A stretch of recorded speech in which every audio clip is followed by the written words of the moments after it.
3 hours. That's how long it took for my night to go from bad to catastrophic. But we'll get there. Let me start from the beginning, which was Jazz standing in our dorm room, holding 2 dresses like she was about to perform a hostage negotiation. Which one says hot but approachable for the Kappa party? I didn't look up from my book. I don't know what any of those words mean together. The red one. I'm going with the red one. She threw the blue one on her bed and turned to me with the kind of smile that meant I was about to hate whatever came next. You're coming with me. Absolutely not. Livius. No. Liv. Jazz sat on my bed, on my carefully arranged dark cocoon of safety and solitude. It's been 2 weeks. You've left the room for classes. That's IT. You need to socialize. I socialized. I went to the cafeteria and sat alone in the corner reading. I was observing for my... I caught myself. For research. Jazz's eyes narrowed. Research? Is social research for a class? She didn't buy it. I could tell by the way her head tilted and her lips pressed together.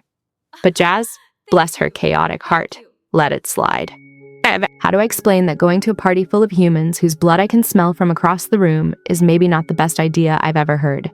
That every heartbeat in a crowded space sounds like a dinner bell, and my fangs have opinions about that? You're going, Jazz said. Final answer. And that's how I ended up standing in the doorway of the Kappa Delta Phi house wearing black jeans, a black top, and an expression that said, "Please let the earth swallow me whole." The music hit me first. Not the sound, the vibration, bass thumping through the floor, through my bones, rattling something primal in my chest. Then the smell, perfume, sweat, alcohol, and underneath all of it, blood. Pumping through 87 bodies. I counted. I couldn't help it. Enhanced hearing doesn't come with an off switch. 87 heartbeats. Each one a little different. Some fast from dancing, some slow from drinking, some spiking from flirting.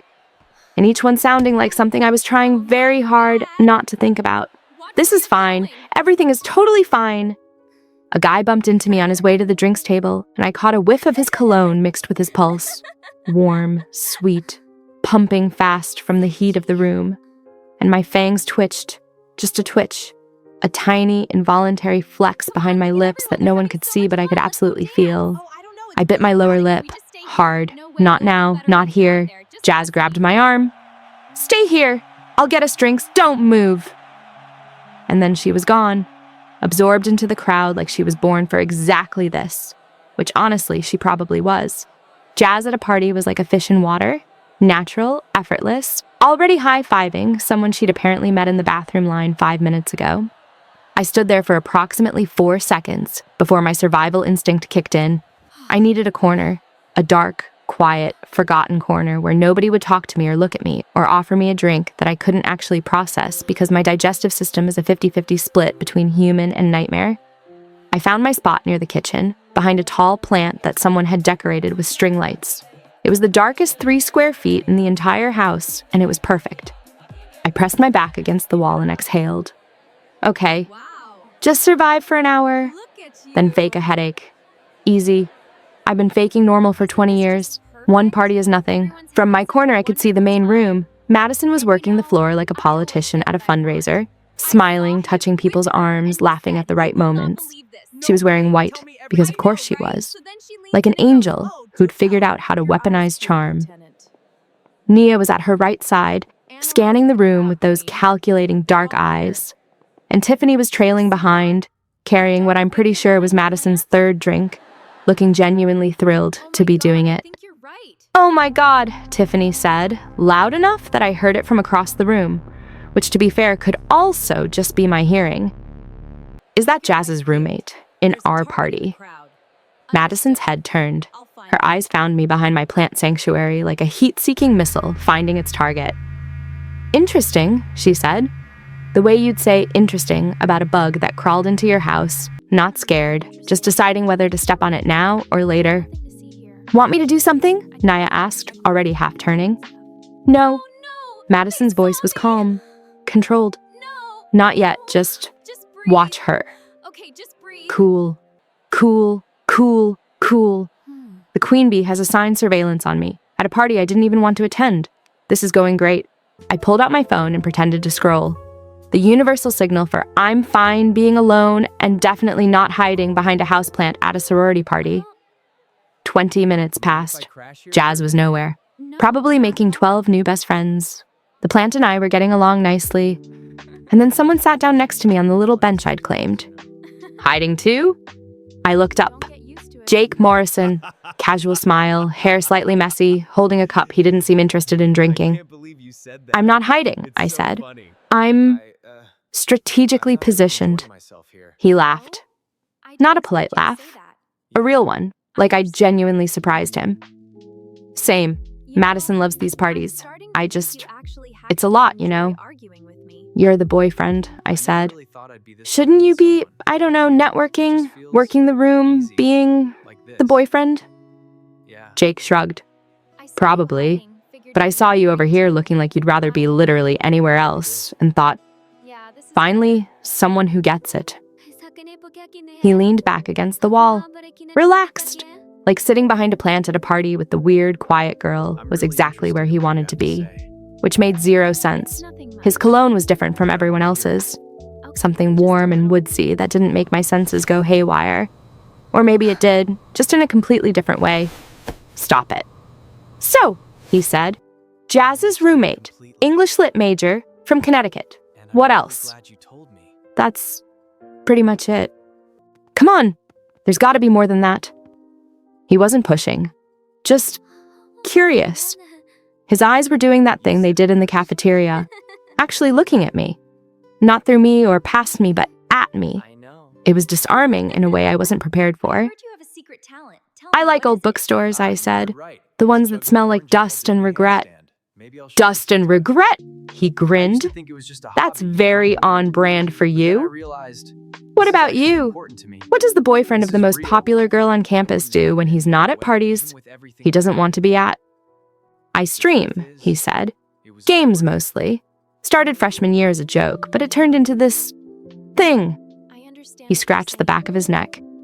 People think it's about games, but really, it's about connection. Having people who get your weird sense of humor at 2 a.m. when you can't sleep. Something about the way he said, can't sleep? There was weight there, something he wasn't saying.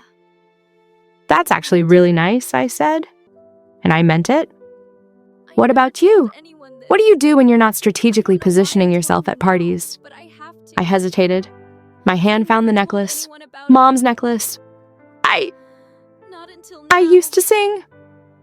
The words came out before I could stop them, like they'd been sitting in my throat for years and chose this exact moment, behind a plant, at a party, next to a boy with honest eyes, to escape. Jake didn't miss it. Used to? It's complicated. He nodded, slowly, didn't push. Fair enough, complicated, I understand. And then he just let it sit there. The silence between us wasn't awkward. It was the kind of quiet that happens when two people are comfortable enough to not fill every second with noise. Which was terrifying because I'd known this guy for approximately 1 week and already felt more comfortable with him than people I'd known my entire life. Why is he so easy to talk to? This is dangerous. He has a girlfriend. The girlfriend. The one who's currently ruling this party like a benevolent dictator. And I'm a half vampire who can't be in a relationship without eventually having to explain why I keep blood in my mini fridge. This is a terrible idea, and I need to stop whatever is happening in my chest right now. Jake! There you are! Madison materialized from the crowd like she had a tracking device on him. I've been looking everywhere. Her smile was perfect. Her posture was perfect. But for exactly 1 second, when her eyes landed on me sitting next to her boyfriend in our little hidden corner, something cracked. A flash of something raw and furious that disappeared so fast I almost thought I imagined it. Almost. Oh, Liv, right? The smile was back, enjoying the party. It's loud. Well, that's kind of the point. Her laugh was musical and completely hollow. Babe, come. There's people you need to meet. She took Jake's arm, not gently, possessively, like she was reclaiming property. Jake stood up, but he looked back at me. Talk later? I nodded. Small nod. The kind that shouldn't mean anything. Madison saw it. I watched her see it. Her eyes flicked between us, and her smile didn't reach anywhere near her eyes. They disappeared into the crowd. I sat there with my heart doing something irregular and my hands gripping my knees. I needed air, or water, or to flee the country and change my identity. The bathroom. I needed the bathroom. I locked the door, gripped the sink, and stared at myself in the mirror. My cheeks were flushed as a half-vampire gets, which is a faint pink that makes me look almost alive. My eyes were glowing, faintly. That warm amber that happens when my emotions spike. Not enough for a human to notice under fluorescent bathroom lighting, probably. But enough for me to notice. "Get it together, Thorne!" I breathed deep. In through the nose, out through the mouth. The glow faded. My eyes went back to their normal greenish gray. Fangs stayed retracted. Heart rate dropped from cardiac event to moderate panic. I splashed water on my face, dried it with a towel that cost more than my jacket, and opened the door. Madison was standing right there, leaning against the wall, waiting. "Oh, Liv." Her voice was light, breezy, like she hadn't just been strategically positioned outside a bathroom to corner me. "We keep running into each other." "It's a party," I said. "People run into each other. Can I give you some advice, girl to girl?" Every instinct I had, human and vampire, screamed danger, but I stood there. "Sure." Madison stepped closer. Her smile was a blade. "Jake is a sweetheart. He's nice to everyone. That's just who he is." She tilted her head, studying me like Naya studies a room, calculating, precise.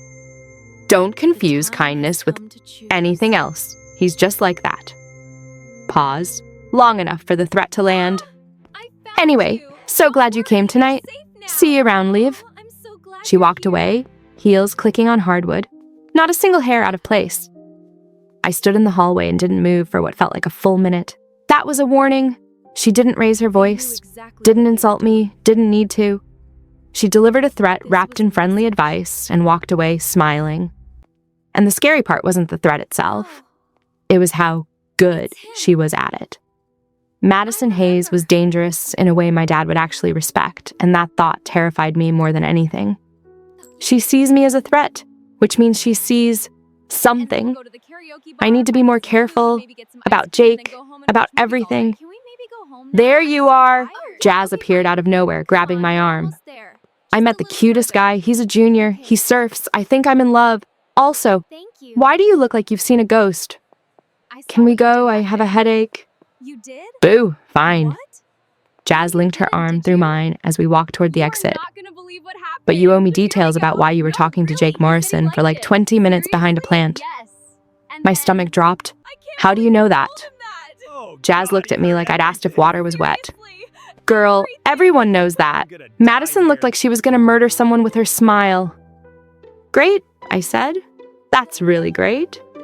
Was it good, though? The conversation? Was he cute up close? He's cute up close, isn't he? I already know the answer. "Jazz." "Fine, fine, fine. But we're talking about this tomorrow." We walked back to the dorm in the warm night air, and I let Jazz talk about the surfer junior, and I made the right noises at the right times, and I tried very hard not to think about the way Jake had said, "Complicated, I understand," like he actually meant it, or the way his eyes had this fleck of gold in the green when the party lights hit them, or the way he didn't push when I said complicated, or the way Madison's smile had frozen for exactly 1 second and what that second might cost me. My hand found my necklace. I held it the entire walk home. Back at the Kappa house, the party was still going, but in a room upstairs, the music was muffled. Naya walked in. "You wanted to see me?" Madison was sitting at her vanity, removing her earrings one at a time. Her reflection in the mirror was perfectly composed. That girl, Liv, Jazz's roommate. What about her? Find out everything about her, where she's from, family, why she transferred here, everything. Nia raised an eyebrow. "You think she's a threat?" Madison set down the earring, looked at herself in the mirror. "I think there's something off about her, and nobody makes me feel like I'm missing something." "Done!" Madison turned back to the mirror. Her expression hadn't changed, hadn't cracked. But her eyes were sharp. "Who are you, Olivia Thorne?"